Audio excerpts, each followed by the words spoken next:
Hai semuanya. Berjumpa lagi bareng Mimin Noba di sini. Mimin ucapkan terima kasih ya untuk para sobat Noba yang sudah memberikan support dan kesetiaannya sampai sejauh ini. Dan juga Mimin tidak akan bosan-bosan minum pil Tika Dewa agar terus kerja membawakan episode-episode berikutnya dari BTTH Keabadian Kaisar. Pokoknya jangan bosan-bosan untuk terus mengikuti kelanjutannya. Kalau tidak, Mimin akan membuat kalian tidak bisa tertawa atau menangis. Let's go, mari kita masuk ke dalam ilusi seni radionya. 免我洞悉玄师，授我退魂丸。别说吧！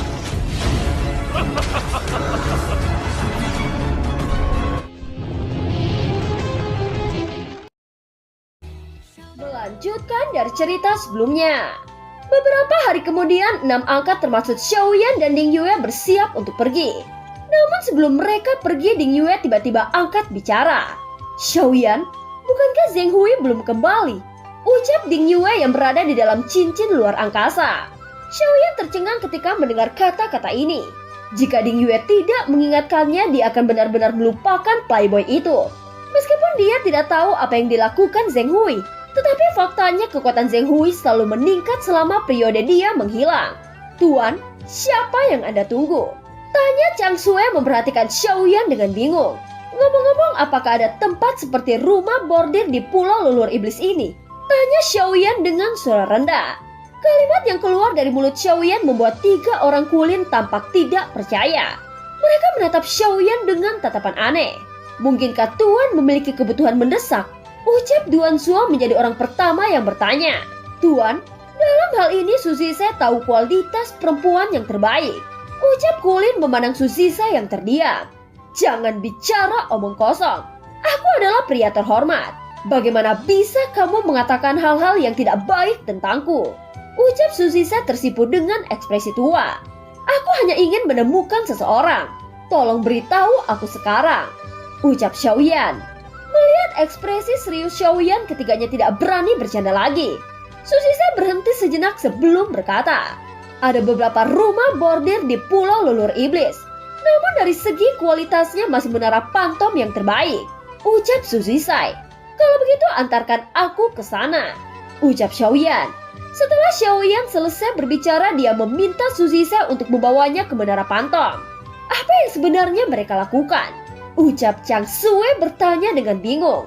Colin dan Duan Zuo mengangkat bahu lalu berkata, sepertinya mereka tidak dapat menahan kebutuhan yang sangat mendesak.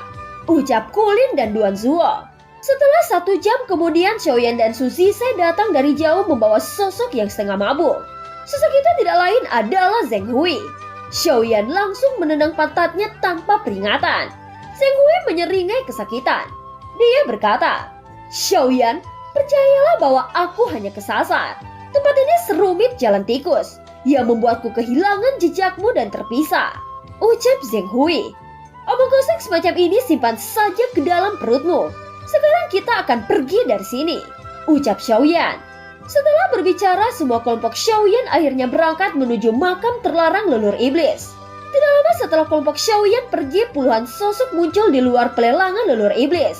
Mereka terdiri dari 2 barisan besar yang dipimpin oleh seorang pria dan wanita. Wei King, batu guntur surgawi pasti ada di tanganmu. Jika tidak ingin ada pertumpahan darah, maka keluarkan batu itu sekarang. Ucap seorang wanita yang memimpin pasukan. Hahaha, menarik. Lei Suang, apakah kamu ingin menjadi maling? Teriak maling. Aku khawatir bahwa batu guntur surgawi sebenarnya ada di tangan klan Moleimu. Ucap seorang pria yang disebut Wei King. Klan Kuil Feng Leimu juga sangat bijaksana. Tetapi aku di sini tidak untuk mengatakan omong kosong denganmu. Karena kamu tidak ingin mengeluarkannya, maka aku akan mencarinya dengan caraku sendiri. Ucap klan Molei yang dipimpin oleh wanita yang disebut Lei Suang. Setelah berbicara, di atas kepala mereka menjadi gelap dan terdengar suara gemur guntur. Kedua belah pihak berpikir bahwa pihak lain telah memperoleh batu guntur surgawi. Hanya dengan cara perang mereka akan tahu sisi mana yang telah berbohong. Tetapi sebelum mereka menyerang, tiba-tiba saja sesosok dari pelelangan terbang keluar menyapu ke arah klan Molei. Sosok itu membisikkan beberapa kata di telinga Lei Suang dan ekspresi Lei Suang langsung berubah. Batu surgawi itu sebenarnya mendarat di tangan seseorang dari dunia luar. Sial, cepat kejar dia. Ucap Lei Suang segera memimpin pasukan klan mulai pergi. Dia mengabaikan orang-orang dari kuil Feng Lei dan berubah menjadi pelangi panjang yang tersapu ke kejauhan. Pada saat ini Xiaoyan tidak tahu bahwa batu guntur yang ia dapatkan telah menarik kecemburuan dua klan. Oleh karena itu Batra yang ditumpangi kelompok Xiaoyan melaju dengan kecepatan lambat. Zheng Hui, sepertinya kekuatanmu telah banyak meningkat. Mungkinkah meniduri seorang wanita merupakan salah satu caramu berkultivasi? Ucap Xiaoyan mengangkat alisnya. Metode kultivasi semacam ini agak keluar dari jalan. Itu tidak benar. Aku hanya membiarkan mereka memasuki ilusiku dan menggunakan jiwa mereka untuk merusak. Ilusi itu sendiri adalah tempat yang sangat baik untuk berkultivasi. Setelah periode waktu ini pemahamanku menjadi semakin dalam. Ucap Zheng Hui berdiri dan berbicara dengan sangat bersemangat. Dia ingin berbicara dengan Xiaoyan tentang detailnya. Tetapi Xiaoyan segera melambaikan tangannya dan tidak menunjukkan minat. Sementara mereka terus duduk dengan tenang, tiba-tiba saja Xiaoyan membalikkan tubuhnya dengan tajam. Ada banyak aura di belakang kita, ucap Xiaoyan. Mendengar ini Chang Sue dan 3 lainnya juga berdiri melihat ke belakang yang jauh. Mungkinkah seseorang memoncorkan rune batu misterius dan juga mengekspos kita? Ucap Chang Sue mengerutkan kening. Hanya dalam beberapa nafas orang-orang dari klan Mole sudah semakin dekat. Xiaoyan bisa merasakan bahwa aura yang terkuat dari mereka mencapai Dewa Bintang 5. Tanpa peringatan apapun sosok Xiaoyan menghilang dari Batra dan saat berikutnya dia sudah muncul di udara. Meletakkan tangannya di belakang punggungnya. Dewa Bintang 4, aku mengagumi ketenanganmu yang kamu miliki. Tetapi sayangnya kita ditakdirkan sebagai musuh.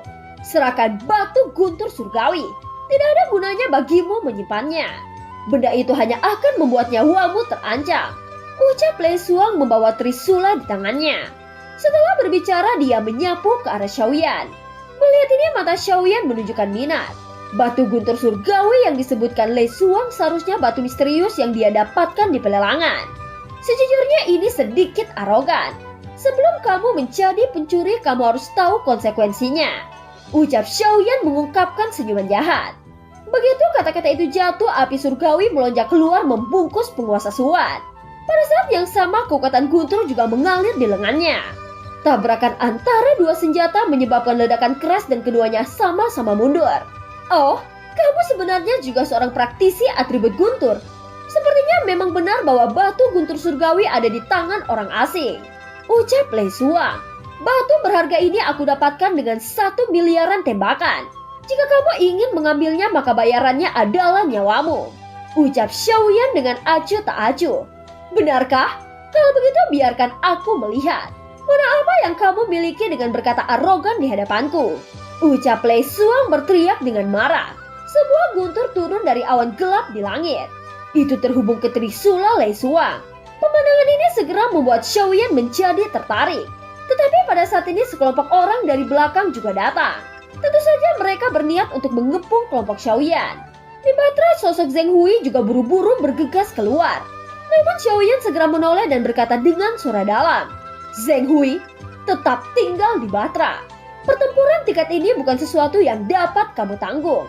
Chang Sue, pimpin 3 lainnya dan bunuh mereka semua. Ucap Xiaoyan. Zheng Hui segera berhenti. Wajahnya yang bersemangat berubah menjadi sedih. Seolah-olah perasaan ambisi besarnya tidak dihargai. Chang Sue dan 3 orang lainnya mengangguk setelah menerima perintah Xiaoyan. Segera keempatnya bergegas keluar memblokir puluhan sosok di belakang mereka. Dengan kekuatan keempatnya akan terlalu mudah menghadapi antek-antek klan Molei. Wanita yang bertarung melawan tuan seharusnya bernama Lei Suang dari klan Molei. Dan dia juga ada dalam daftar undangan lelang tingkat surga. Dikatakan bahwa kekuatannya sudah berada di tahap awal Dewa Bintang 5. Selain itu dia terkenal dengan kekuatan gunturnya yang sangat mematikan. Itu dapat merusak musuh dalam waktu yang sangat singkat.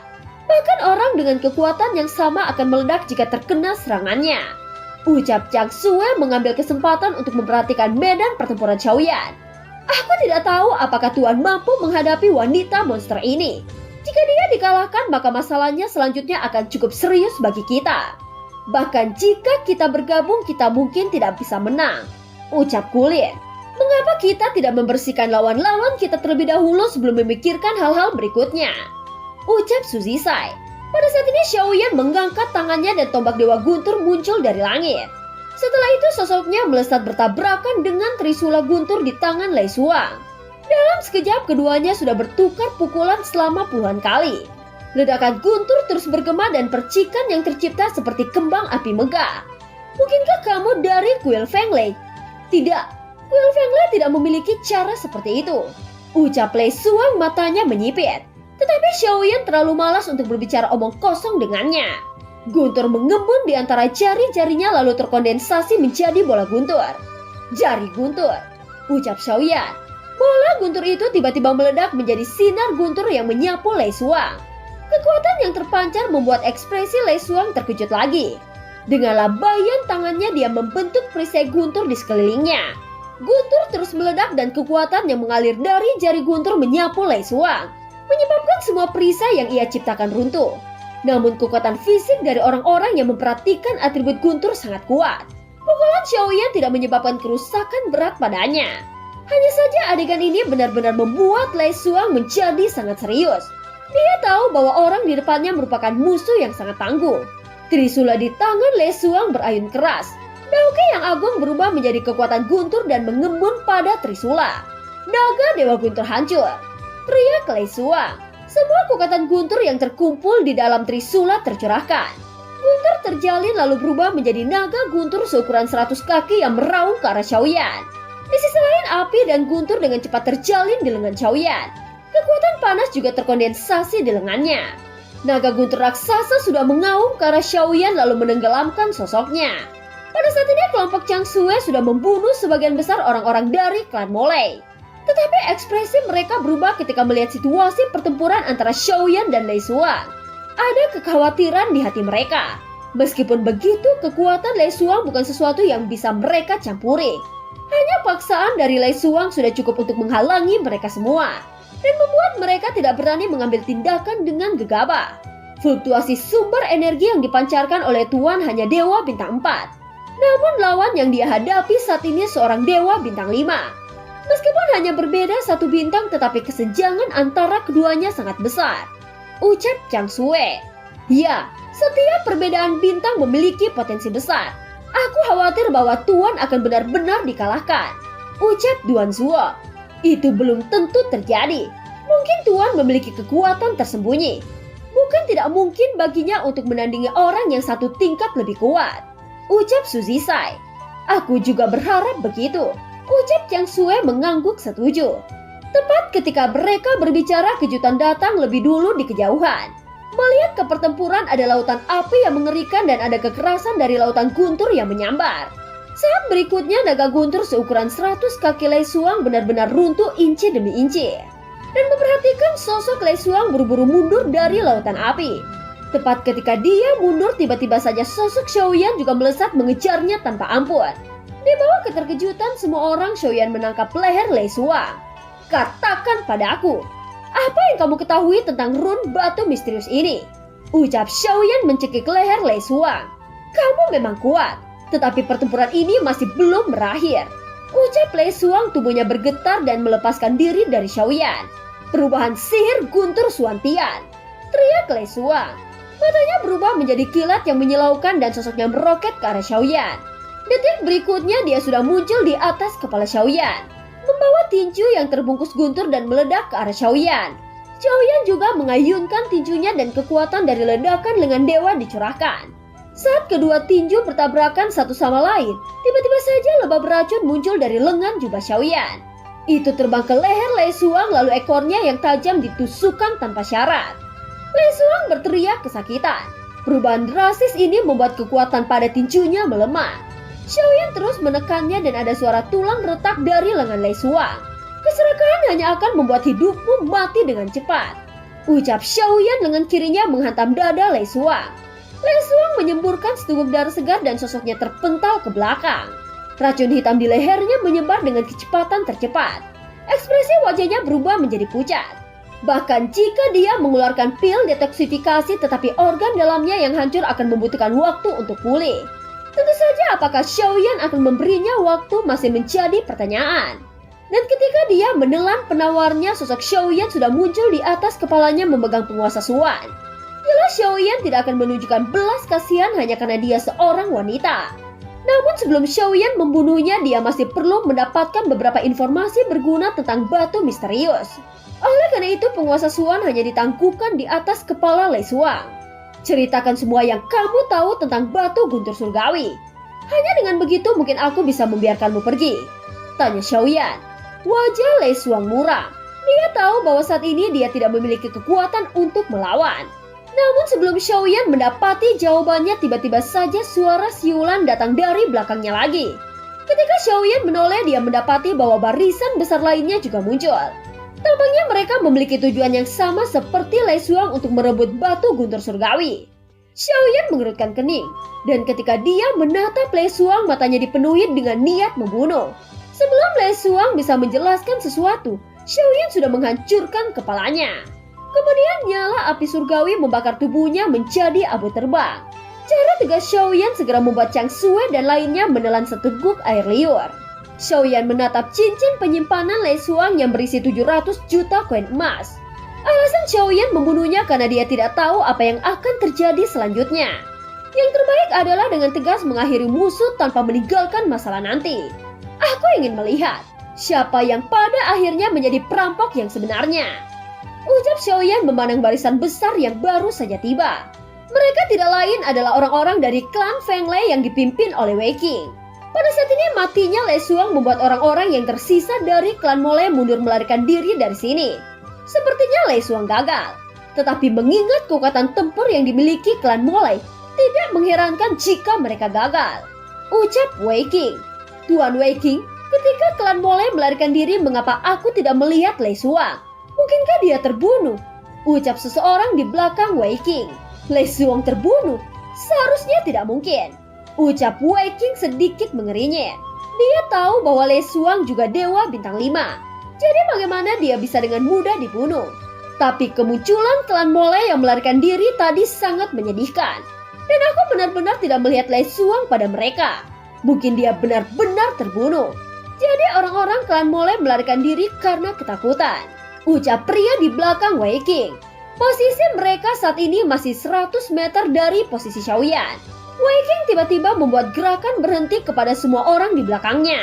Jika Lei Xuang benar-benar terbunuh, maka kekuatan pihak lain pasti di atas bintang 5. Dia dan Lei Xuang telah bermain melawan satu sama lain dan keduanya seimbang. Sekarang Lei Xuang terbunuh. Jadi jika mereka pergi seperti ini, mereka mungkin akan mati. Dia melihat ke depannya dan pada akhirnya pandangannya masih tertuju pada Xiaoyan. Xiaoyan yang berada di kejauhan mengangkat alisnya ketika melihat sekelompok orang ini berhenti. Aku tidak bisa membiarkan mereka melarikan diri. Seharusnya ada beberapa koin emas di tangan mereka. Aku harus mengandalkan kesempatan ini untuk membayar hutangku, gumam Xiaoyan. Dia mengambil inisiatif untuk memancarkan aura Dewa Bintang 4 tahap menengahnya. Ini adalah satu-satunya cara untuk membiarkan mereka mengendurkan kewaspadaannya. Seperti yang diharapkan Xiaoyan bahwa Wei Qing tiba-tiba terkejut lagi merasakan kekuatan Xiaoyan. Baginya membunuh Dewa Bintang 4 hanya membutuhkan waktu beberapa menit. Hahaha, ini sebenarnya hanya Dewa Bintang 4. Jika ini masalahnya, maka mereka benar-benar bukan ancaman, ucap Wei Qing. Pada saat ini Xiaoyan sudah berpura-pura berbalik dan ingin kembali ke Batra. Berpura-pura melarikan diri dari Wei Qing. Mata Wei Qing menyipit. Inilah kesempatan yang tepat untuk mengambil tindakan. 5 jari Wei Qing mengepal dan niat membunuh di matanya secara bertahap terungkap. Terlalu banyak keraguan membuat Wei Qing merasa tidak mungkin melakukannya. Batu guntur surgawi. Aku harus mendapatkannya, ucap Wei Qing tiba-tiba menunjukkan sentuhan tekad. Kuil Feng Lei, dengarkan perintahku. Ayo pastikan untuk berebut batu guntur surgawi, ucap Wei Qing berteriak keras. Semua orang di kuil Feng Lei menjawab serempak dan mereka terus mengikuti Wei Qing menuju Xiaoyan. Pada saat yang sama sudut mulut Xiaoyan terangkat. Dia berkata, ikan telah mengambil umpan, ucap Xiaoyan. Chang Sue juga mengamati tindakan Xiaoyan. Melihat senyum di sudut mulut Xiaoyan, dia mengerti bahwa Xiaoyan sengaja memprovokasi sekelompok orang itu untuk datang. Sulit untuk berspekulasi tentang orang ini, terutama kekuasaannya, ucap Chang Sue menatap Xiaoyan dengan lebih kagum. Pada saat ini kelompok Wei King sudah tiba tidak jauh dari Xiaoyan dengan sangat agresif. Bukankah ini Wei King dari kuil Fenglei? Apa yang kamu lakukan di sini? Ucap Kulin mengedipkan mata dengan liar. Ketika Wei King melihat bahwa itu adalah Kulin, tiba-tiba ada keterkejutan di wajahnya. Bukankah ini beberapa tuan dari rumah lelang? Mengapa kalian ada di sini? Ucap Wei King juga menatap mereka dengan rasa ingin tahu. Kami memiliki sesuatu yang penting untuk dilakukan. Cepat dan bawa orang-orangmu pergi. Ucap Kulin mengedipkan matanya lagi.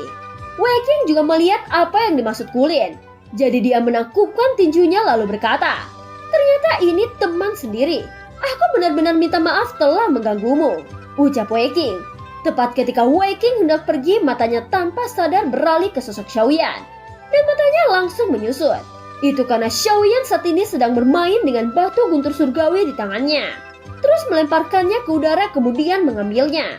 Hal ini tidak dilakukan lagi membuat Wei King berhenti. Batu surgawi guntur, ucap Wei King tidak bisa menahan diri untuk tidak mengucapkannya. Batu guntur surgawi, ternyata benda ini disebut batu guntur surgawi. Tampaknya kamu tahu banyak, dan kamu juga sangat menginginkan batu ini. Apakah kamu yakin akan pergi begitu saja? Ucap Xiaoyan tidak lupa untuk menggodanya. Siapa sebenarnya saudara ini? Kami adalah orang dari kuil Fenglei. Kami bersedia melakukan apapun untuk menukar batu di tangan Anda. Dan sangat-sangat berharap Anda untuk setuju. Ucap Wei King mencoba yang terbaik untuk menyembunyikan keganasannya. Kalian semua tahu nilai benda ini. Kebetulan aku juga membutuhkan benda ini. Jadi berapapun harganya itu tidak bisa digantikan. Ucap Xiaoyan. Apakah kamu sengaja mengeluarkannya hanya untuk menggodaku? Ucap Wei King menggertakkan giginya. Aku hanya ingin melihat seberapa besar kamu ingin mendapatkan benda ini. Ucap Xiaoyan sambil mengangkat bahu. Bahkan jika kita tidak bisa mendapatkannya, kuil Fenglei-ku pasti akan segera menemukannya. Bahkan jika kamu mendapatkan benda ini, hal-hal yang ada pada batu guntur surgawi pasti tidak bisa kamu dapatkan. Ucap Wei King berkata dengan dingin. Kuil Fenglei? Aku tidak tahu benua tingkat atas mana kuil Fenglei itu. Ucap Xiaoyan mengangkat alisnya. Dia belum pernah mendengar nama faksi ini. Meskipun kami bukan dari alam atas, tetapi dengan kekuatan Dewa Bintang 4-mu kamu tidak dapat melindungi benda ini. Ucap Wei King langsung terus terang. Aku akan melihat apakah aku bisa melindunginya atau tidak. Ucap Xiaoyan tersenyum sedikit. Tanpa menunggu Kulin untuk mencegahnya, sosok Wei King bergegas menuju Xiaoyan dengan kecepatan tercepat. Pada saat yang sama, Xiaoyan tidak berniat menghindar. Wei King mencibir dalam hatinya, seolah dia telah menangkap batu guntur surgawi di tangan Xiaoyan. Wei King mengulurkan tangannya. Dalam sekejap dia hendak meraih batu di tangan Xiaoyan dan dia 100% yakin bisa meraihnya. Baru setelah sosoknya hendak memukul Xiaoyan, dia menyadari bahwa di mana tangannya. Ketika Wei King berbalik, dia menyadari bahwa tubuhnya sebenarnya terbagi menjadi dua bagian yang tidak beraturan. Untungnya dia seorang dewa dan kondisi ini tidak akan membunuhnya. Tubuhnya mulai bergerak untuk menyatukannya lagi bersama lagi. Namun begitu Wei King mendongak, dia melihat Xiaoyan menatapnya dengan senyuman. Tanpa mengatakan sepatah kata pun, Xiaoyan mengayunkan penguasa Xuan menembak 2,5 tubuh Wei King kecuali kepalanya.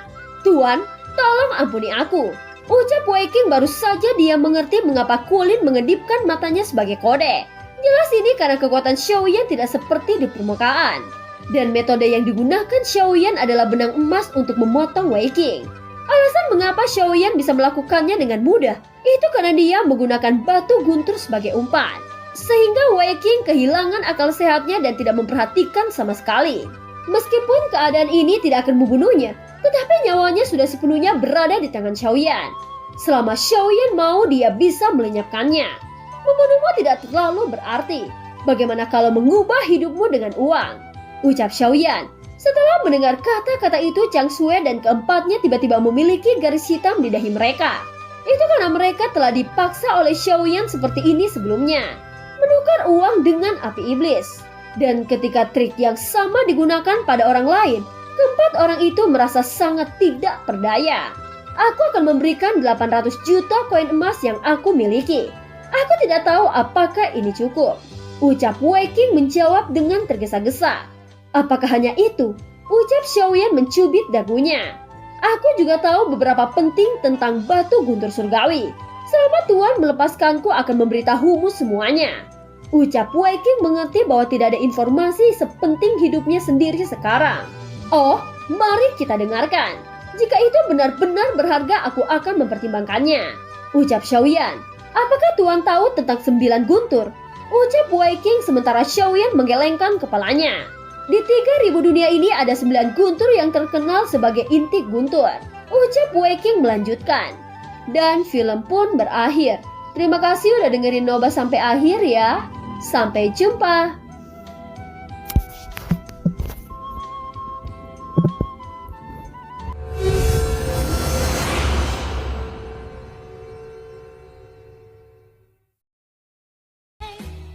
Melanjutkan dari cerita sebelumnya. Apakah Tuan tahu tentang 9 guntur? Ucap Wei King sementara Xiaoyan menggelengkan kepalanya. Di 3000 dunia ini ada 9 guntur yang dikenal sebagai inti guntur. Ucap Wei King melanjutkan. Lalu apa peran dari batu ini?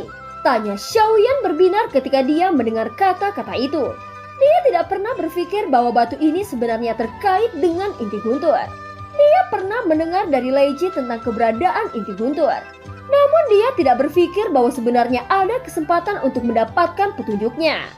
Wei King lalu berkata, peran dari batu guntur surgawi ini sangat tak terbayangkan. Hanya mereka yang memiliki batu guntur surgawi yang dapat memasuki tanah guntur. Ucap Wei King. Oh, lalu di mana tanah guntur itu berada? Tanya Xiaoyan.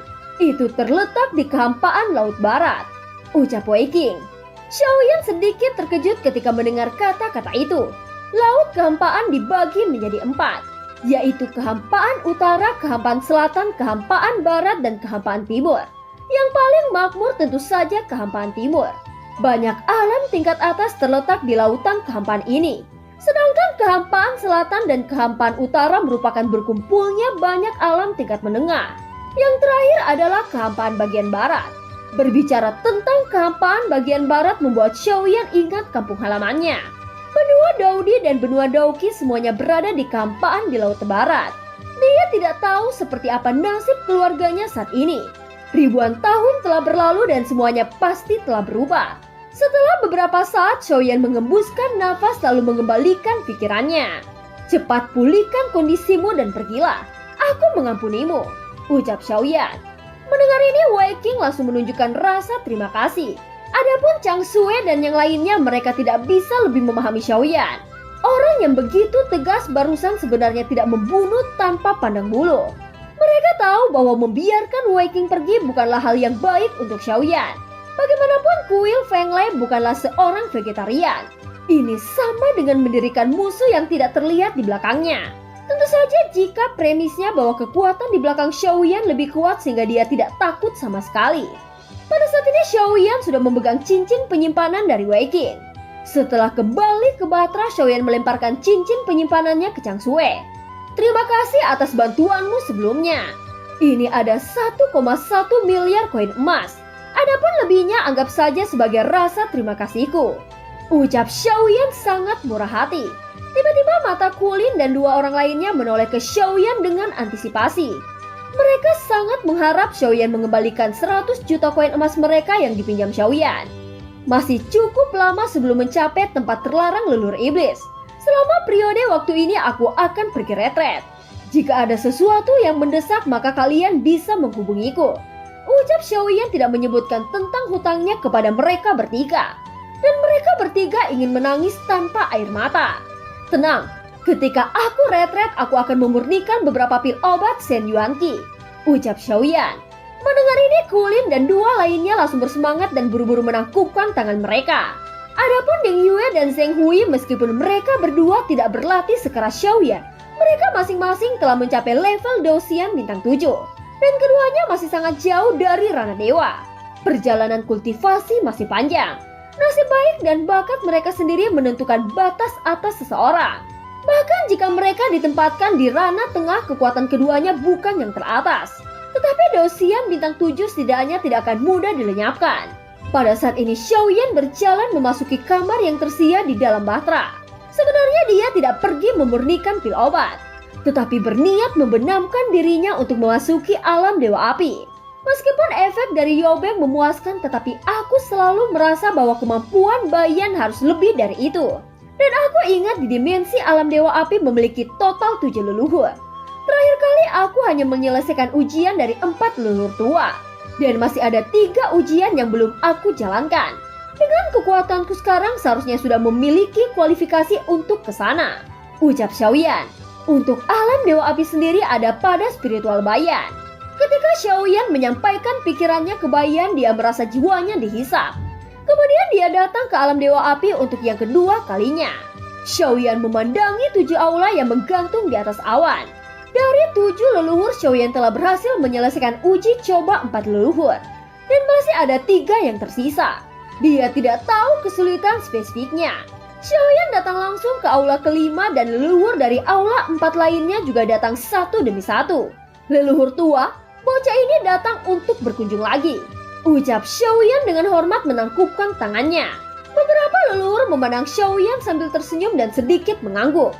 Kecepatan kultivasinya sangat cepat, tetapi kontrol Bayan masih kurang antusias. Ucap leluhur generasi ke-6. Xiaoyan sedikit mengangguk dan tidak menyangkalnya. Itulah mengapa junior ini mencari leluhur tua lagi, karena aku ingin meningkatkan penggunaan Bayan. Ucap Xiaoyan, kamu telah melewati ujian leluhur generasi ke-7, ke-6, ke-5, dan ke-4. Sehingga hal-hal yang mengajarimu akan diserahkan kepada leluhur ketiga, kedua, dan leluhur pertama. Ucap leluhur generasi ke-4. Adapun 3 leluhur lainnya semuanya mengangguk sedikit. Pada saat ini sebuah suara dari leluhur generasi ketiga bergema. Kemarilah, sudah sangat lama aku menunggumu. Ucap leluhur generasi ketiga. Xiaoyan segera mengangguk lalu berjalan menuju aula leluhur ketiga. Aku harap leluhur tua tidak menunjukkan belas kasihan. Ucap Xiaoyan tersenyum.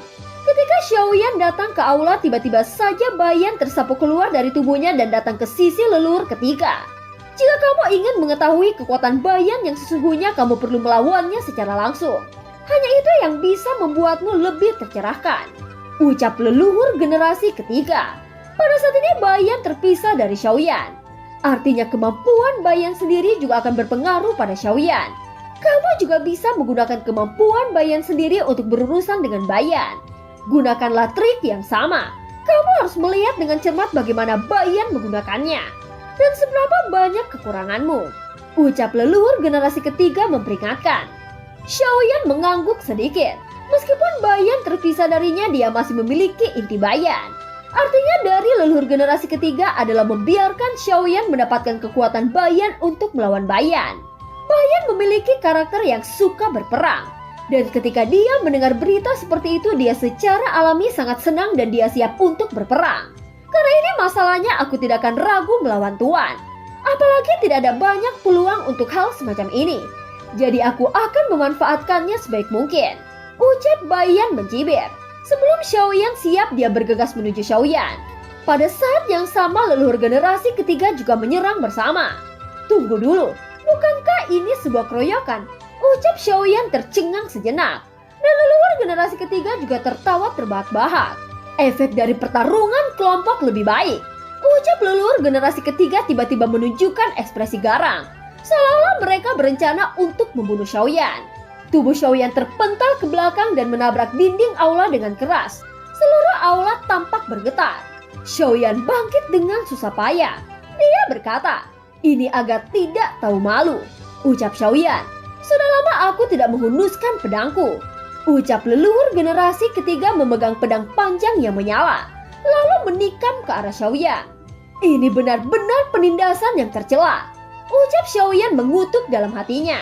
Tanpa syarat apapun, Xiaoyan dipukuli dengan buruk. Untungnya dimensi Dewa Api ini hanyalah tubuh palsu dari jiwa Xiaoyan mengembun. Hanya saja rasa sakitnya sangat nyata. Xiaoyan dipukuli dan muntah darah lagi dan lagi. Yaobeng, telapak cahaya sinar matahari yang hebat.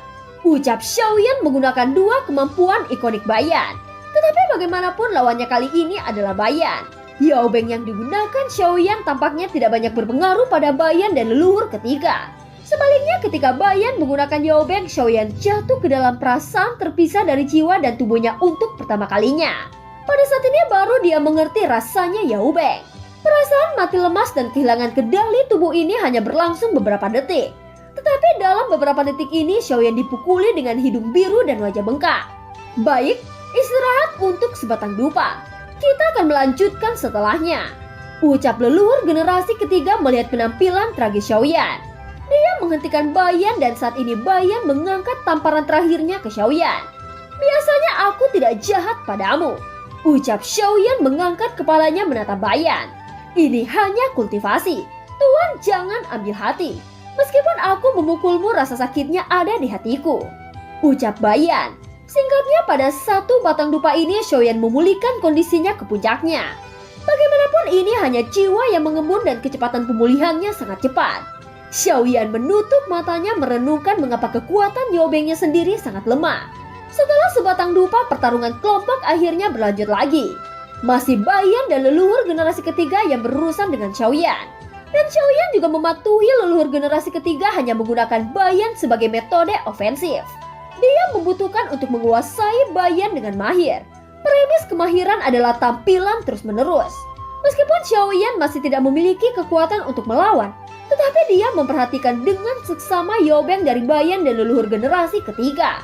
Baru kemudian dia mengerti bahwa jika dia ingin melakukan Yobeng dengan sempurna, pengaturan waktu sangat penting. Diikuti dengan orientasi Yobeng, pertama-tama mengenai tubuh secara langsung melalui mata kemudian ke kedalaman jiwa. Memutar kepala atau menutup mata akan berdampak. Jadi Xiaoyan mulai menyimpulkan bahwa waktu adalah kuncinya. Sementara Xiaoyan sudah merasa mengerti tetapi leluhur generasi ketiga menggelengkan kepalanya saat berkata, "Kamu masih tidak mengerti arti sebenarnya. Kekuatan sebenarnya dari Bayan terletak pada pelepasan." Ucap leluhur ketiga menjelaskan. "Pelepasan?" Ucap terkejut Xiaoyan.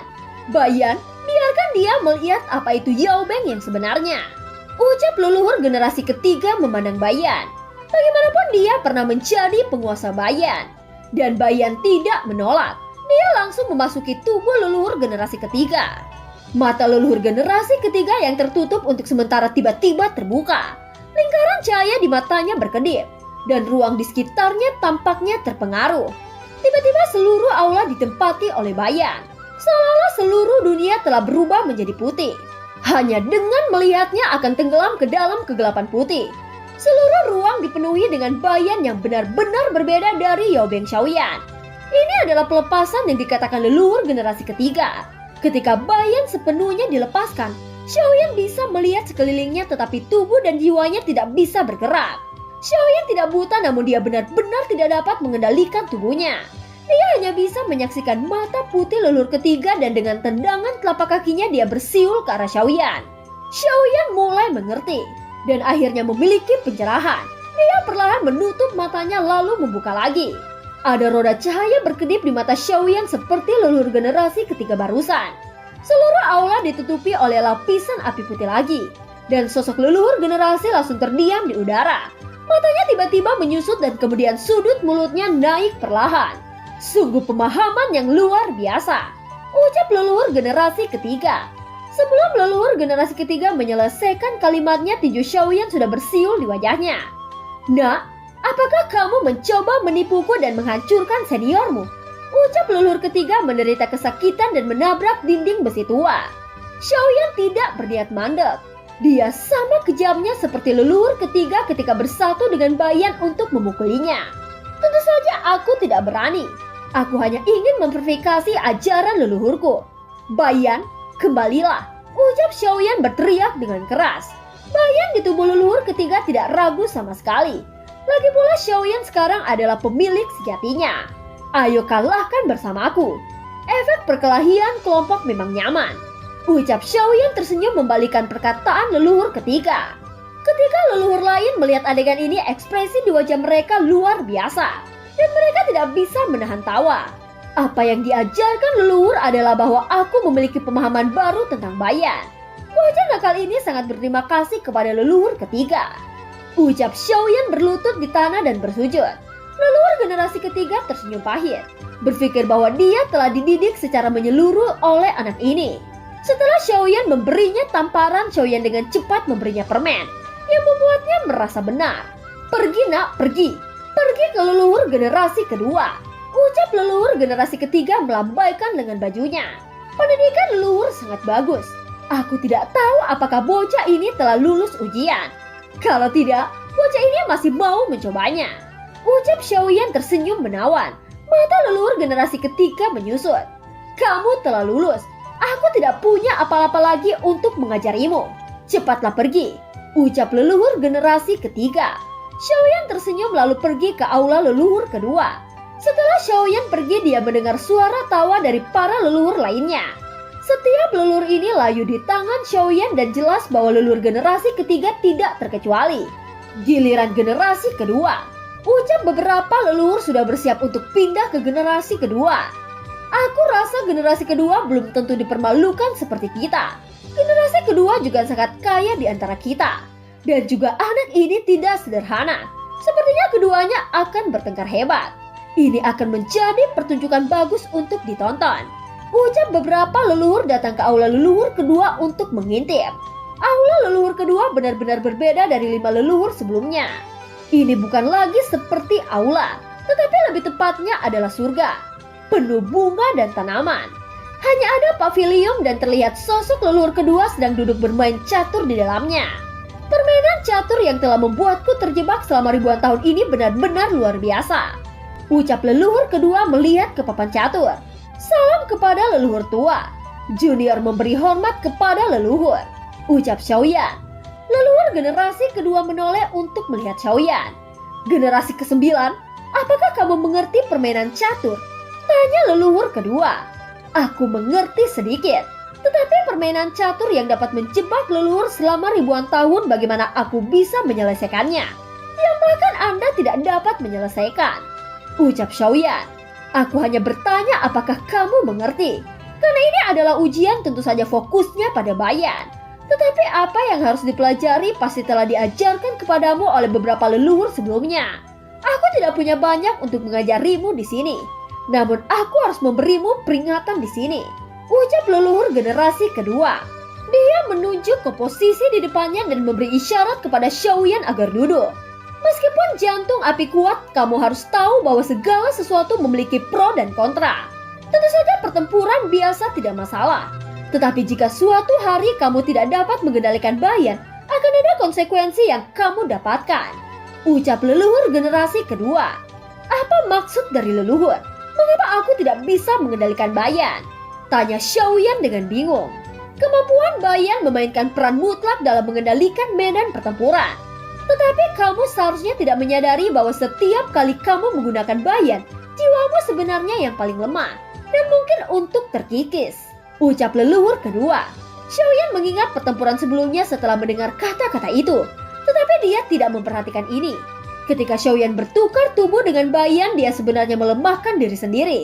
Apakah kamu pernah merasakannya? Tanya generasi kedua. Xiaoyan berhenti sejenak lalu mengangguk. Xiaoyan telah berjanji pada Bayan untuk memberinya kesempatan bertarung. Dan Xiaoyan memang memberinya banyak kesempatan untuk bertukar tubuh. Lalu apakah kamu pernah merasakan kegilaan itu? Tanya leluhur generasi kedua sementara Xiaoyan menggelengkan kepalanya. Kamu ingin mencobanya? Tanya leluhur generasi kedua memandang Xiaoyan dengan serius. Karena ini merupakan pengadilan leluhur tua, secara alami junior tidak memiliki pendapat. Ucap Xiaoyan berkata dengan hormat. Tenggelam dalam pikiranmu dan serahkan kendali kepada Bayan. Di waktu berikutnya kamu akan memasuki dunia milik Bayan. Jika kamu tidak bisa bangun sendiri setelah sebatang dupa, aku akan membantumu. Tetapi kamu harus melakukan yang terbaik. Karena jika kamu jatuh di masa depan, tidak akan ada yang membantumu. Dan kemudian kamu akan kehilangan semuanya. Pada saat itu Bayan akan menjadi tuannya. Ucap leluhur generasi kedua. Xiaoyan mengangguk sedikit lalu menutup matanya. Dia membiarkan pikirannya kosong, sehingga kesadarannya benar-benar hilang. Ketika Xiaoyan menjadi sadar kembali, dia datang ke dunia Bayan yang dikatakan leluhur generasi kedua. Ini adalah dunia api putih tak terbatas. Tetapi di sini tidak tandus. Ada sosok tinggi dan hitam pekat yang tak terhitung jumlahnya berdiri dengan aneh, menjulang seperti menara besi. Sosok-sosok bayangan ini memiliki ketinggian yang berbeda-beda. Alasan mengapa Xiaoyan bisa menilai bahwa mereka adalah makhluk hidup karena mereka melangkah maju dan berjalan ke depan. Pada saat ini sosok tinggi yang paling dekat dengan Xiaoyan perlahan berbalik. Sepasang mata api putih menatap Xiaoyan dan langkah kakinya sedikit mandek, seolah-olah dia menunggu Xiaoyan. Xiaoyan merasa ada sesuatu yang salah. Jadi dia menundukkan kepalanya hanya untuk menyadari bahwa dia juga salah satu dari bayangan tinggi dan gelap ini. Pada saat ini bayangan hitam di depan Xiaoyan mengeluarkan raungan pelan. Meskipun biasanya aneh, tetapi Xiaoyan bisa mengerti bahwa bayangan hitam itu bermaksud membiarkannya mengikuti.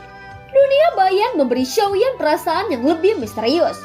Sekelompok bayangan tinggi berkeliaran di dunia bayan yang tak berujung dan berjalan maju terus-menerus. Xiaoyan sangat bingung, namun dia hanya bisa menurut. Dia berjalan maju dengan kecepatan lambat, tanpa tujuan dan tidak tahu kemana dia pergi. Xiaoyan mengamati sekeliling dan secara bertahap dia menyadari bahwa dia berjalan lebih lambat dan lebih lambat. Ketika dia menundukkan kepalanya, dia mendapati bahwa ada banyak tangan terentang di bawah kakinya yang terus-menerus menariknya. Xiaoyan masih melangkah maju dengan susah payah sedangkan mereka di depannya terus bergerak menjauh. Hanya Xiaoyan satu-satunya yang tersisa di sini. Rasa kesepian dan panik ini menyapu dengan cepat. Kakinya jatuh ke rawa, menjadi lengket dan tenggelam. Kaki Xiaoyan semakin berat, kecepatannya semakin lambat, dan pada akhirnya tidak bisa bergerak lagi. Xiaoyan hanya merasakan lengan yang tak terhitung jumlahnya terus menariknya tanpa henti. Xiaoyan mengulurkan tangannya berusaha keras untuk keluar dari masalah. Dia yang selalu tenang menjadi sangat gelisah di dunia bayan ini. Semakin gelisah Xiaoyan, semakin cepat dia tenggelam, sampai benar-benar ditelan. Jatuhnya yang cepat membuat Xiaoyan merasa bahwa jiwanya akan ditarik keluar. Tetapi pada saat ini sebuah tangan tiba-tiba terulur dalam kegelapan, menariknya sekaligus dan menariknya keluar. Saat berikutnya Xiaoyan terbangun. Ketika dia membuka matanya, dia melihat beberapa leluhur menahannya. Dan film pun berakhir. Terima kasih udah dengerin Nobah sampai akhir ya. Sampai jumpa.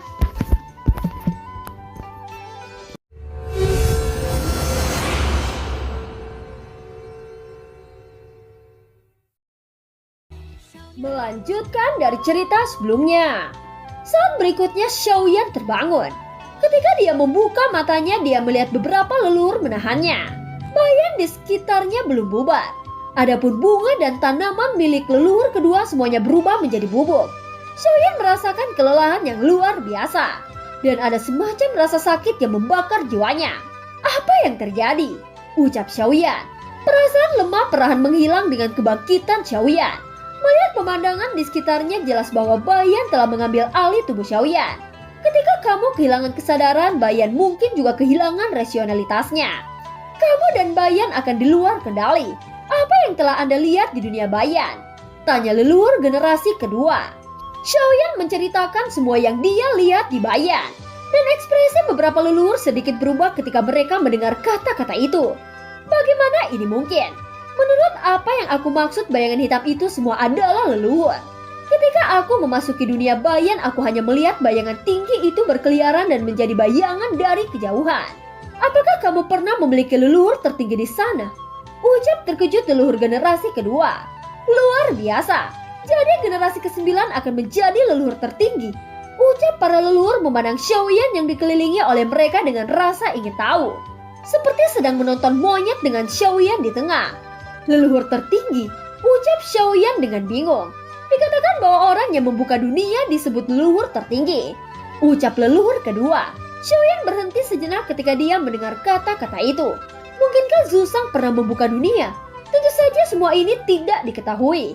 Adapun apakah dia leluhur atau bukan, Xiaoyan merasa bahwa identitasnya tidak penting. Tujuannya adalah bagaimana dia dapat meningkatkan Bayan. Apakah ujian leluhur kedua sudah selesai? Tanya Xiaoyan. Leluhur generasi kedua mengangguk. Aku lupa memberitahumu. Meskipun kamu dan Bayan sama-sama tidak rasional, tetapi dalam proses yang singkat ini kamu berdua sebenarnya selaras satu sama lain. Ini adalah pertandingan spiritual dan kamu akan merasakannya di masa depan. Ucap leluhur generasi kedua menjelaskan. Xiaoyan juga mengerti maksud leluhur generasi kedua. Jika tidak ada leluhur generasi kedua, dia tidak akan tahu bagaimana cara melarikan diri dari dunia Bayan. Xiaoyan akhirnya merasa lega. Dengan hati-hati merasakan Bayan di tubuhnya. Tampaknya sangat mudah tersinggung dan ditekan secara paksa. Xiaoyan berdiri menangkupkan tinjunya dan membungkuk kepada leluhur generasi kedua. Selain itu, aku akan memberimu 3 helai aura Bayan. yang dapat membuatmu meledak dengan kekuatan penuh Bayan, yang memungkinkanmu tidak akan jatuh ke dunia Bayan. Jika kamu jatuh ke dunia Bayan, ingat untuk menjaga hatimu, ucap leluhur generasi kedua melambaikan tangannya. 3 helai aura Bayan muncul di depan Xiaoyan. Xiaoyan juga membuka mulutnya menerima aura Bayan. Terima kasih atas hadiah dari leluhur, ucap Xiaoyan menangkupkan tangannya lagi. Hiduplah dengan baik. Aku sudah mengajarimu semua yang tersisa dalam hidupku. Aku tidak ingin orang lain memasuki ruang ini lagi. Aku juga tidak ingin kamu sama seperti kita menjadi jiwa yang tersisa di ruang ini, ucap leluhur generasi kedua. Junior pasti memenuhi harapan para leluhur, ucap Xiaoyan juga berkata dengan serius. Dan beberapa leluhur lainnya mengangguk setuju. Baik, sudah waktunya bagimu pergi ke leluhur generasi pertama. Dia seharusnya dapat mengajarimu lebih banyak, ucap leluhur generasi kedua. Setelah berbicara, dia mulai merawat bunganya yang dihancurkan oleh Bayan. Xiaoyan tidak bisa tidak merasa sedikit bersalah. Ini karena dia menghancurkan bunga dan tanaman yang leluhur generasi kedua telah bekerja keras untuk mengolahnya. Leluhur generasi kedua melihat apa yang dipikirkan Xiaoyan lalu berkata, "Tidak apa-apa, ini adalah hanya hal-hal palsu. Aku hanya mengolah ini semata-mata menghilangkan kebosanan. Jangan salahkan dirimu sendiri," ucap leluhur generasi kedua. Xiaoyan tersenyum pahit. Leluhur generasi kedua telah mencapai keadaan pikiran yang sangat tinggi. Emosinya bergantung pada dirinya sendiri, dan pilihannya juga tergantung pada dirinya sendiri. Apakah akan percaya atau tidak, bahkan sisa jiwanya pun mengerti arti sebenarnya kehidupan. Xiaoyan meninggalkan aula leluhur kedua kemudian menuju ke aula leluhur generasi pertama di bawah pengawal beberapa leluhur lainnya. Itu karena leluhur generasi kedua tidak jatuh dipermalukan yang membuat generasi ketiga sangat tidak senang. Jangan khawatir, karakter generasi pertama sangat galak. Dia pasti akan diejek oleh anak ini, ucap beberapa leluhur menepuk pundak leluhur ketiga sambil memandangi aula leluhur generasi pertama. Di aula leluhur generasi pertama ada suara merdu, dan melihatnya ada beberapa sosok yang bertarung dengan sengit di aula. Leluhur pertama, metodemu masih sederhana itu, ucap satu sosok meninju, menghancurkan sosok lainnya menjadi berkeping-keping. Jika melihat lebih dekat, penampilan sosok-sosok ini persis sama. Sudah berapa kali nomor 2 berkata, "Jangan terlalu mengandalkan Bayan. Semuanya harus dimulai dari dirimu sendiri," ucap leluhur generasi pertama. Setelah berbicara, dia menghancurkan semua sosok berkeping-keping lagi. Pada akhirnya hanya ada sosok yang tersisa di udara. Api putih memenuhi udara di atas tinjunya. Meskipun leluhur bukan lagi penguasa Bayan, tetapi pada dasarnya mereka sama. Bayan telah mengembangkan hubungan simbiosis. Bayan telah tenggelam dalam jiwa mereka dan mereka juga merupakan bagian dari Bayan. Sama seperti dimensi api ini sepertinya adalah bagian dari Bayan. Alasan mengapa mereka masih mempertahankan jejak jiwa yang tersisa adalah karena nostalgia Bayan untuk mereka. Dan mereka disimpan di dimensi miliknya. Xiaoyan memberi hormat kepada leluhur. Ucap Xiaoyan menangkupkan tinjunya ke arah leluhur pertama. Leluhur generasi pertama di udara juga perlahan menurunkan sosoknya dan datang ke sisi Xiaoyan. Melihat penampilanmu, kamu juga banyak melatih tubuhmu. Ujianku sangat sederhana. Jika kamu mengalahkanku, kamu akan lolos. Jika kamu tidak bisa mengalahkanku, kamu akan selalu berada di dimensi Dewa Api, ucap leluhur generasi pertama. Begitu suara leluhur generasi pertama jatuh, dia bergerak ke arah Xiaoyan serang langsung. Kecepatan reaksi Xiaoyan juga sangat cepat dan dia dengan cepat menghindar. Dalam sekejap keduanya memulai pertarungan sengit di udara. Tanpa menggunakan sumber energi, keduanya menggunakan lebih banyak keterampilan bertarung dan kecepatan reaksi. Kecepatan keduanya sangat cepat dan hanya bisa mendengar suara merdu. Dalam sekejap keduanya bertarung selama lebih dari 100 putaran. Xiaoyan dan leluhur generasi pertama membalas dan menstabilkan tubuh mereka. Aku hanya menggunakan 20% dari kekuatanku. Itu saja masih jauh untuk mengalahkanku, ucap leluhur generasi pertama. Xiaoyan juga perlahan mengangkat sudut mulutnya menunjukkan senyum jahat. Dia tidak membuka mulutnya untuk menjawab. Sebaliknya, Xiaoyan mengambil inisiatif untuk menyerang. Kecepatan meninju bahkan lebih cepat dari sebelumnya. Dan tinju pada dari kedua sisi seperti badai. Leluhur generasi pertama berada di atas angin dan meninju perut Xiaoyan. Tubuh Xiaoyan terlempar ke belakang. Namun tanpa ada jeda, sosok Xiaoyan juga menuju perut leluhur generasi pertama dengan trik yang sama. Masih belum ada kesenjangan yang jelas antara keduanya. Dan leluhur generasi pertama secara bertahap menjadi serius. Bagaimana gaya bertarung anak ini bisa sama dengan leluhur generasi pertama? Ucap generasi ketujuh mencubit dagunya. Sepertinya begitu. Tunggu, lihat baik-baik. Anak ini sedang belajar sambil bertarung. Trik-trik ini untuk sementara dihafal dari leluhur generasi pertama. Dan mereka terhubung dengan mulus ke pertarungan yang sebenarnya. Ucap leluhur generasi kelima memperlihatkan ekspresi terkejut. Bakat bertarung orang ini sangat kuat. Mampu dengan cepat menemukan kelemahan musuh dan bereaksi secepat mungkin. Antara pemahaman dan bakat ini telah memiliki keduanya. Ucap leluhur generasi ketiga juga sedikit terkejut. Aku rasa sudah waktunya bagi generasi pertama mengalami kekalahan. Ucap suara di belakang mereka. Setelah beberapa leluhur mendengar ini, mereka berbalik dan melihat sosok yang berbicara. Yang ternyata leluhur generasi kedua yang baru saja datang untuk menonton pertempuran. Leluhur generasi pertama dikatakan memiliki kekuatan tempur yang luar biasa. Meskipun sekarang hanya jiwa yang tersisa, dia tidak akan pernah melupakan pertempuran yang terukir di jiwanya. Syarat untuk mengalahkannya terlalu keras. Ucap leluhur generasi kelima. Generasi pertama mungkin hanya ingin anak ini melakukan yang terbaik.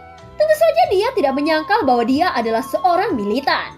Mungkin dia tidak dapat menemukan lawan. Jadi dia siap menggunakan anak ini untuk menghilangkan kebosanannya. Ucap leluhur generasi ketiga dan keempat. Jelas mereka di sini cukup membosankan. Jadi mereka datang menonton untuk menghilangkan kebosanan. Sosok Xiaoyan dan leluhur pertama terus berkedip dan bergerak. Setelah tabrakan terakhir, kedua belah pihak sama-sama terpisah. Mata leluhur generasi pertama telah sedikit berubah. Tetapi dia masih dingin. Leluhur tidak harus menyimpan kekuatannya. Lagi pula aku hanya menggunakan 20% dari kekuatanku. Ucap Xiaoyan tersenyum. Jangan terlalu cepat menyimpulkan. Ucap leluhur generasi pertama mendengus dingin. Dan ketika beberapa leluhur mendengar apa yang dikatakan Xiaoyan, sontak mereka semua tercengang. Leluhur tua tidak percaya. Ucap Xiaoyan, sudut mulutnya terangkat. Setelah berbicara, sosok Xiaoyan tiba-tiba menghilang dari tempatnya. Saat berikutnya muncul pemandangan yang tidak bisa dipercaya oleh beberapa leluhur. Tinju Xiaoyan seperti angin dan kecepatannya 10 kali lebih cepat dari sebelumnya. Xiaoyan hanya menggunakan kekuatan tubuhnya, tetapi ada guntur samar di setiap tinjunya. Ini bukan karena Xiaoyan sengaja menggunakan guntur, tetapi sebenarnya guntur telah terintegrasi jauh ke dalam tulangnya. Leluhur generasi pertama dengan cepat menstabilkan sosoknya. Namun serangan Xiaoyan seperti badai, tanpa niat untuk berhenti dan benar-benar membombardirnya. Meski begitu, leluhur generasi pertama secara alami bukan seorang vegetarian. Seluruh tubuh tampaknya dinyalakan oleh api putih dan kecepatan meninju sekali lagi pada tingkat yang sama dengan Xiaoyan. Akhirnya Anda akan menggunakan bayan. Kalau begitu aku akan melakukan hal yang sama. Ucap Xiaoyan tidak berniat merendahkan. Hanya saja ini adalah kompetisi. Tidak ada yang tua atau yang muda. Tinju siapa yang paling keras akan menjadi arti yang sebenarnya. Xiaoyan juga melakukan hal yang sama seperti leluhur. Bayan melonjak keluar darinya dan segera aula utama ditutupi oleh bayan. Momen bayan. Ucap Xiaoyan berkata dengan lembut. Mata leluhur generasi pertama sedikit kental. Sulit dipercaya bahwa Xiaoyan sebenarnya langsung memahami momen bayan setelah melihatnya sekali. Pada saat ini momen bayan dari leluhur generasi pertama dan Xiaoyan terbuka hampir bersamaan. Dalam keadaan seperti ini akan menjadi pertanyaan siapa yang memiliki bayan yang sebenarnya. Jelas bahwa generasi pertama mungkin sangat kuat. Tetapi yang harus diakui bahwa sekarang Xiaoyan merupakan penguasa sejati bayan. Dan bayan milik Xiaoyan masih menghancurkan leluhur generasi pertama. Oleh karena itu serangan Xiaoyan mengenai leluhur generasi pertama tanpa pandang bulu. Tiba-tiba leluhur generasi pertama terpental ke belakang dengan keadaan menyedihkan. Tetapi momen bayan segera berakhir. Dan leluhur generasi pertama tidak memiliki sarana untuk mengakui kekalahan. Menarik, menarik. Ayolah bocah, terus bertarung selama 30.000 putaran. Ucap leluhur generasi pertama semakin bersemangat. Xiaoyan berkata dalam hatinya bahwa leluhur ini menjadi seperti orang gila. Tanpa terlalu banyak dialog, leluhur pertama menyapu lagi. Dan kecepatannya menjadi lebih cepat. Seolah-olah semakin dia bertarung, semakin bahagianya dia. Xiaoyan juga tidak memiliki ruang tersisa. Dan hanya terlibat pertarungan sengit dengannya. Kedua belah pihak terpental mundur tanpa ada pemenang. Hanya dengan sebatang dupa keduanya mungkin telah bertukar pukulan selama ribuan putaran. Adapun para leluhur tua lainnya, mereka menemukan kursi untuk menikmati pertarungan dengan santai. Sambil menonton pertunjukan, mereka menganalisis siapa yang memiliki gerakan paling unggul. Namun Xiaoyan tidak berniat berlama-lama untuk terus bertarung seperti ini. Xiaoyan tidak ingin membuang terlalu banyak waktunya di sini. Hanya saja fakta bahwa leluhur generasi pertama juga sangatlah sulit. Jelas tidak mungkin untuk mengalahkan leluhur generasi pertama dengan kekuatannya. Tidak mungkin mengalahkan leluhur generasi pertama dengan pertarungan yang begitu sederhana. Xiaoyan mengerti bahwa kunci kemenangan adalah menggunakan bayan. Leluhur, aku akui kamu sangat kuat. Tetapi sekarang pemenangnya akan segera diputuskan. Bersiaplah, ucap Xiaoyan tersenyum. Setelah berbicara, Xiaoyan bertukar tubuh dengan bayan, membiarkan bayan mengambil alih tubuh Xiaoyan. Saat dia membuka matanya, bayan menggantikan mata hitam Xiaoyan menjadi sepasang mata putih berapi-api. Lalu mata itu melihat leluhur generasi pertama dengan senyuman aneh. Beberapa leluhur yang menyaksikan pertempuran ini segera mengeluarkan seruan. Mereka tahu jika Xiaoyan menggunakan metode ini maka dia langsung tak terkalahkan. Leluhur generasi pertama juga mengerutkan kening. Tetapi tidak ada yang bisa dia lakukan.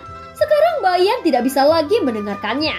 Bagaimanapun juga sekarang Xiaoyan merupakan penguasa sejati bayan. Bayan yang akhirnya dibebaskan secara alami tidak akan segan. Hal yang paling disukai bayan adalah bertarung. Ketika datang untuk bertarung secara alami, bayan menjadi sangat bersemangat. Hei nak, aku akan melakukannya, ucap bayan kepada leluhur pertama. Setelah suaranya jatuh, sosok Xiaoyan yang dikendalikan bayan bergerak menyerang leluhur generasi pertama. Tinjunya terus datang seperti hujan. Jelas bahwa kali ini bukan lagi gerakan konfrontasi, melainkan leluhur generasi pertama benar-benar hanyut selangkah demi selangkah. Rupanya kamu masih belum membuat banyak kemajuan, ucap bayan sekali lagi menyerang leluhur pertama. Ekspresi leluhur generasi pertama sangat jelek. Bayan sama sekali tidak memberinya wajah apapun, terus memukulinya seperti memukul karung tinju. Bayan akrab dengan taktik dan metode serangan leluhur generasi pertama, jadi akan sangat mudah untuk menghajarnya. Setelah 10 pertukaran berturut-turut, leluhur generasi pertama tidak bisa lagi mengimbangi, dan leluhur generasi pertama akhirnya merosot di tanah. Tentu saja Xiaoyan tidak akan mempermalukan leluhur generasi pertama dengan kejam. Jadi dia segera membuat bayan berhenti lalu mengambil kembali kendali atas tubuhnya. Xiaoyan siap menghibur leluhur pertama, tetapi leluhur pertama menundukkan kepalanya lalu tertawa rendah. Tawa itu berangsur-angsur meningkat dan kemudian dia melihat ke langit hanya untuk tertawa keras. Tidak buruk, tidak buruk. Perasaan dipukuli ini benar-benar membangkitkan semangatku, ucap leluhur generasi pertama. Wajahnya cerah, sama sekali tidak seperti yang dipikirkan Xiaoyan. Sebaliknya wajah leluhur generasi pertama menunjukkan kegembiraan yang luar biasa. Kamu menang nak, karena aku sangat bahagia aku berencana untuk bertarung denganmu selama 30.000 ronde lagi, ucap leluhur generasi pertama matanya penuh dengan niat bertarung. Leluhur, aku sudah cukup lama di sini. Sayangnya aku tidak punya banyak waktu untuk bertarung dengan leluhur. Namun leluhur jangan khawatir. Di masa depan aku pasti akan kembali menemani Anda untuk bersenang-senang, ucap Xiaoyan. Sayang sekali. Baiklah, karena ini sudah keputusanmu maka aku tidak bisa memaksa. Meskipun aku hanyalah sisa jiwa dan banyak hal yang tidak bisa lagi aku ingat, tetapi masih ada satu hal yang terukir jelas dalam jiwaku, dan aku harap kamu bisa mewarisinya, ucap leluhur generasi pertama. Para leluhur lainnya di sana langsung berdiri mendengar kalimat terakhir generasi pertama. Aku ingat bahwa generasi pertama memiliki keterampilan yang sangat mengerikan. Mungkinkah dia ingin mengajarkan keterampilan itu kepada anak ini, ucap leluhur generasi kelima. Ya, keterampilan itu disebut formasi raja tak tergoyahkan, ucap leluhur keempat. Itu benar, formasi yang bisa membantai alat tingkat menengah hanya dengan seorang diri, ucap leluhur generasi ketiga. Pada saat ini leluhur generasi pertama berdiri lalu melambaikan lengan jubahnya. Nak, lihatlah dengan baik. Metode ini disebut formasi raja tak tergoyahkan, yang sepenuhnya melepaskan bayan dan membuat kekuatannya mendekati tak terbatas, ucap leluhur pertama. Setelah berbicara, langit dan bumi diubah menjadi aula dengan leluhur ditangguhkan di atasnya. Bayan membungkus langit dan bumi. Tidak ada satupun kehidupan yang lepas dari jangkauan bayan. Seolah-olah seluruh ruang dan waktu tampak berada di bawah kilatan bayan, membuat semua kehidupan musnah. Dari cahaya yang menyilaukan hingga cahaya yang ekstrim dan pada akhirnya menjadi gelap seketika. Kegelapan inilah tempat jiwa dan tubuh jatuh. Xiaoyan melihat kabut darah yang tak terhitung jumlahnya meledak. Pemandangan ini hanya dapat digambarkan dengan kata kengerian. Metode ini sangat kuat, dapat mengeluarkan kekuatan Bayan yang sebenarnya. Tetapi metode ini masih memiliki kelemahan. Kelemahannya adalah setelah kamu menggunakannya maka Bayan akan tertidur untuk beberapa waktu. Dan pada saat itu kamu tidak bisa menggunakan Bayan sampai dia benar-benar pulih. Ucap generasi pertama. Gambar formasi raja tak tergoyahkan berakhir.